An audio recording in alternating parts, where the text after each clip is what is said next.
This is not try to understand this Bessel question. तो Bessel question में जो solution है आपको you have to understand like this.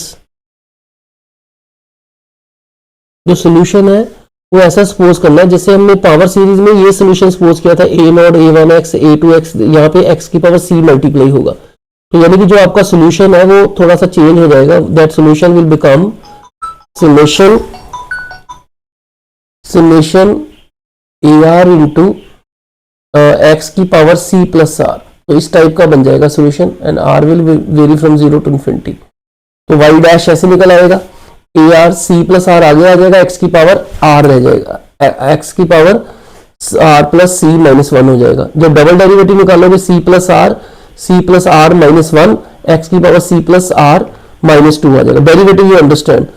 तो y dash y double dash की value इस क्वेश्चन में पुट कर दो। फर्स्ट क्वेश्चन में जैसे उसमें पुट करते हैं बिल्कुल वैसे ही यहाँ पुट करनी है, तो आपके पास क्वेश्चन ऐसे आ जाएगी। तो चाहो तो आप डेरिवेटिव की फॉर्म में लिख दो ऐसे करके, या फिर आपने पूरी करके लिखनी है, पूरी भी लिख सकते हो xc a नॉट a1x ऐसे करके। पर इस तरीके से आप जनरल टर्म नहीं निकाल पाओगे। तो जनरल टर्म निकालने के लिए आपको इसी फॉर्म में लिखना पड़ेगा, ar c प्लस r की फॉर्म में। तो जब आपने वैल्यू पुट कर दी तो सबसे लीस्ट जो x की पावर c आएगी उसको 0 पुट करना है। तो लीस्ट पावर क्योंकि आपके पास आ रहा है x की पावर c प्लस r, तो लीस्ट का मतलब है क्योंकि समेशन r जो है वो 0 से इन्फिनिटी है, तो मिनिमम r इज 0। तो r को 0 करोगे x की पावर c आएगा। तो x की पावर c के क्वेश्चन को 0 पुट करना है।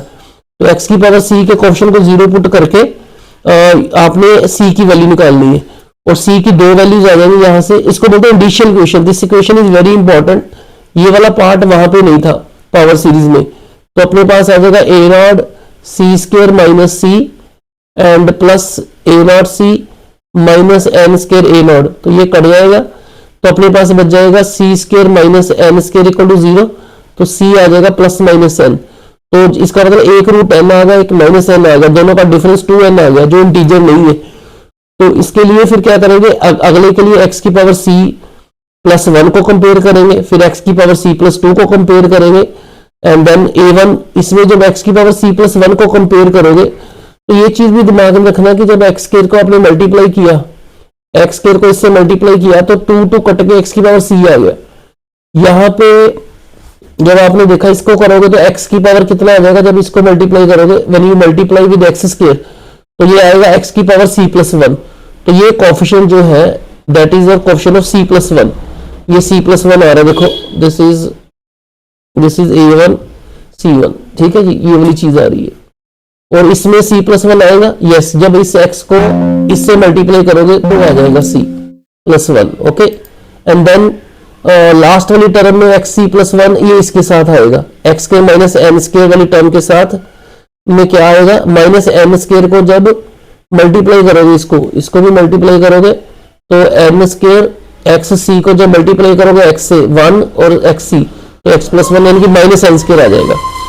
तो यानी एक्चुअली यहाँ पे ये चीज आ गई, ये चीज तो जीरो हो नहीं सकती, दिस थिंग कैन नॉट, क्योंकि c की वैल्यू n अगर पुट करो तो n प्लस 1 का स्क्वायर, अगर c को n पुट करोगे तो you will see n plus 1 square minus n square, this is not equal to 0। तो इसका मतलब a1 0 आ गया, तो इससे a1 a3 a5 सारे 0 आ जाएंगे। अब हमें जनरल टर्म निकालनी है, तो जनरल टर्म में x की power c plus k, x की पावर c प्लस k करना है, r को k पुट करना है।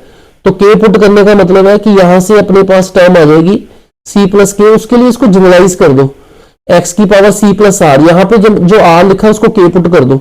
When you put r is equal to k, तो ये बन जाएगा c plus k minus 1, c plus k minus 1। Okay, यानी कि यहां से आ जाएगा, यहां से टर्म आ जाएगी c प्लस, पहली टर्म में से आपके पास आ जाएगी क्योंकि 2 कट गया, c प्लस r को k पुट कर दिया। जब यहाँ पे देखोगे दूसरी वाली टर्म जो टर्म है ar x की power c plus r minus 1 वाली टर्म में, तो उसमें भी आपके पास आ जाएगी c प्लस k वाली टर्म। और लास्ट वाले में आपको ध्यान से रखना पड़ेगा कि n स्क्वायर an x की पावर ये कितनी बन रही है, इसमें थोड़ा ख्याल रखना पड़ेगा, वहां n माइनस 2 करना पड़ेगा, k माइनस 2, यानी कि उसमें आपको k माइनस 2 करना पड़ेगा। यू कैन सी दैट कि k को k माइनस 2 पुट करोगे तभी वो बनेगा। ओके, तो जब इसको सिंप्लीफाई करोगे तो यहां से ak और ak माइनस 2 में रिलेशन आ जाएगा, that will give you the required relation. तो एक बार c को n पुट करके आंसर निकालना है, एक बार c को माइनस n पुट करके आंसर निकालना है, that will give you the solution.